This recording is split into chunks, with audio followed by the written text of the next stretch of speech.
तुरुंगवाडा. लेखिका लक्ष्मी कमल गेडाम. अभिवाचन जयश्री पुराणिक. तुरुंगवाडा.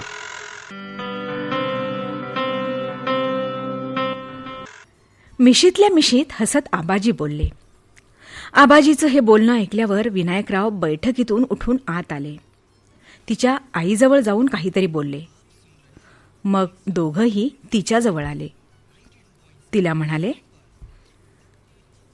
पुष्पा, एम.ए. होऊन तू प्राध्यापक होशील म्हणजे कॉलेजची मास्तरीनच ना? काय करायचंय अशा मास्तरकीचं? हुंड्याशिवाय असा वर मिळतोय. असं सोन्यासारखं स्थळ घरी चालून आले. कुठंच बोट ठेवायला जागा नाहीये. मला वाटतं आपणही त्यांना होकार द्यायला हरकत नाही. आणि यापुढं ते म्हणतील तीच पूर्व म्हणाला, तूही शिक. अगं त्यातच तुझं आणि आमचंही भलं आहे. तिच्या वडिलांचे शब्द पुढे रेटीत तिची आईही म्हणाली, होय बेटा, कुणालाही हेवा वाटावा असंच हे घराणं आहे. अगं यालाच तर नशीब म्हणतात. आणि पहिल्यावर शहाण्यानं कधीही परत पाठवू नये. पुष्पालाही हे सर्व पटलं होतं. खरं तर देखण्या, राजभिंड्या आणि उत्साही दिनेशला पाहताच तो तिच्याही हृदय मंदिरात घर करून बसला होता. त्यामुळंच तिनं हाती येऊ पाहणाऱ्या पीजीच्या डिग्रीवर पाणी सोडलं होतं. हे सर्व तिला क्षणात आठवलं आणि या विचारातच कधी ती झोपेच्या अधीन झाली हे तिलाही कळलं नाही. दुसऱ्या दिवशी सत्यनारायणची पूजा आटोपली. मित्रांच्या गराडात असलेला दिनेश सुरेशच्या कानात हळूच पुटपुटला, सुरेश, बोल कधी चलायचे आणि कुठं चलायचे? तू ठरवशील तो दिवस आणि ते ठिकाण पक्क. गाडी तयारच आहे. दिनेश, कशाबद्दल बोलतोयस तू? मी समजलो नाही. अगदीच भोळा नकोस बनू. हां, लग्नानंतर नवविवाहित कुठे जातात तुला माहीत नाही? माहिती आहे, मधुचंद्राला जातात. आणि कुठे? परंतु मी नवविवाहित नाही. अरे नवविवाहित तर तू आहेस. तू जायला हवं. माझं तिथं काय काम? मी आलो तर कबाब में हड्डी असं होईल, समजलं? अरे बाबा, तू एकटा नको येऊ. तुम्ही तिघंही या. म्हणजे तू, वहिनी आणि छोटा बाळ. तुम्ही तिघं आणि आम्ही दोघं, 5 जण झालो. 5 तिथे परमेश्वर असतो असं शहाणे म्हणतात ना.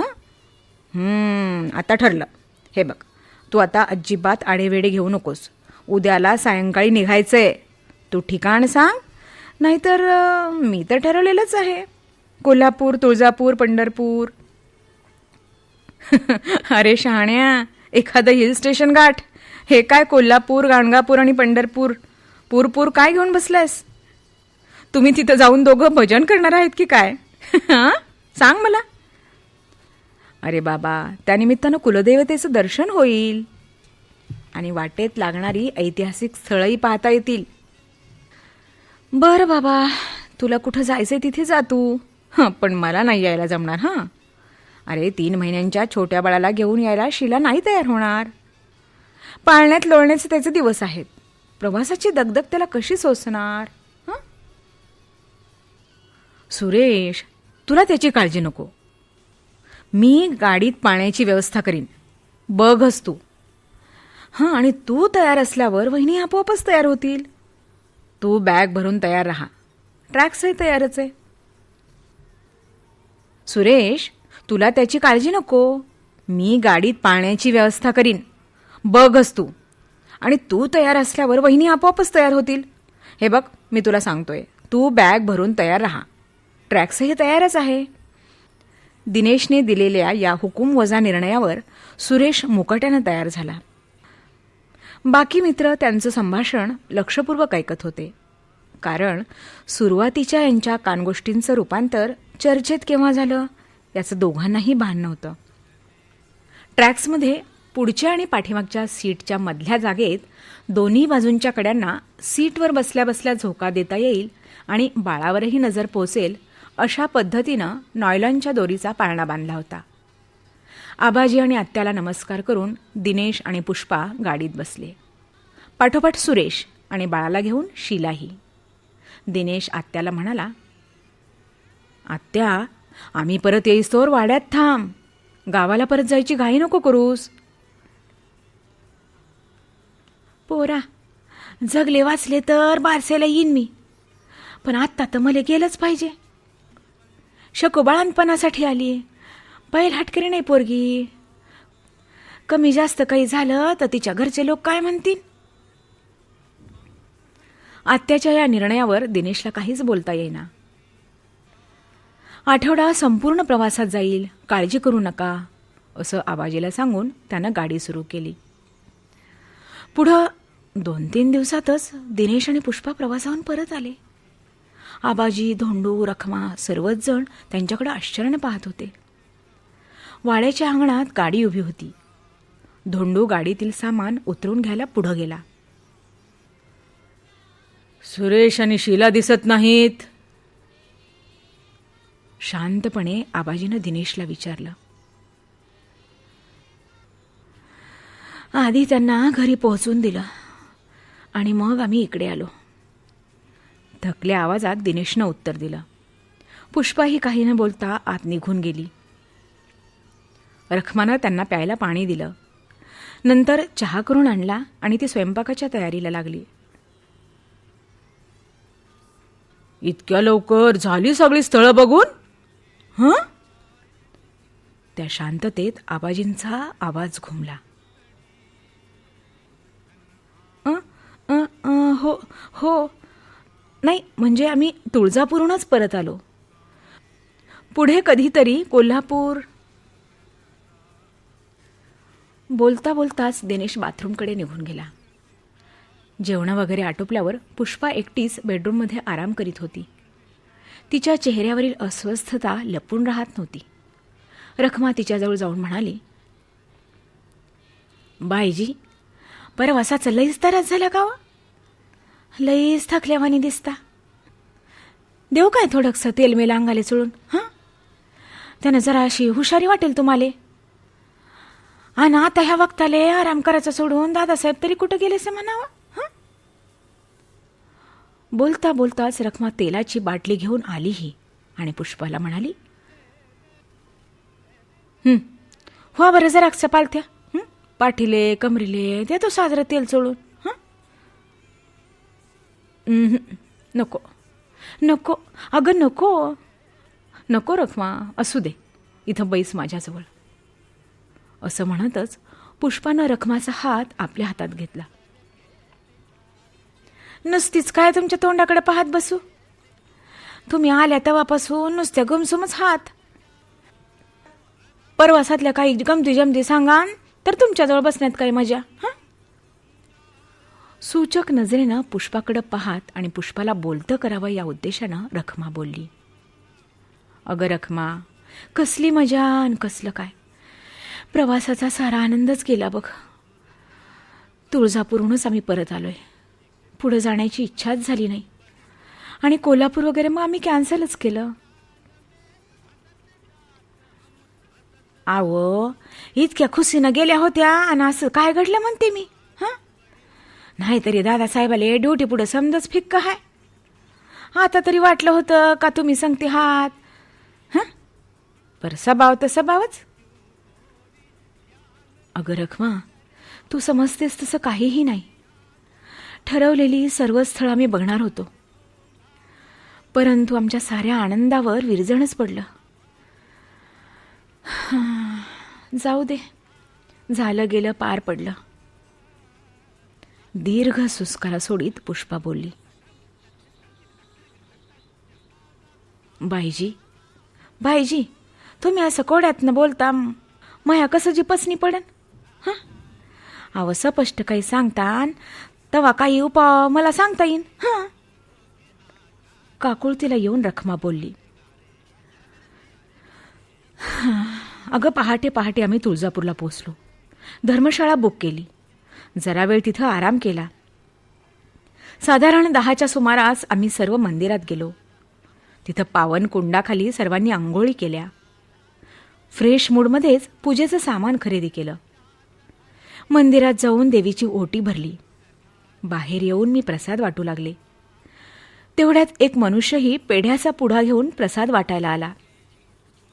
एकाएकी त्या मनुष्याभोवती प्रसाद घेणाऱ्यांची गर्दी झाली आणि मिनिटाच्या आतच ती गर्दी माझ्यापर्यंत आली.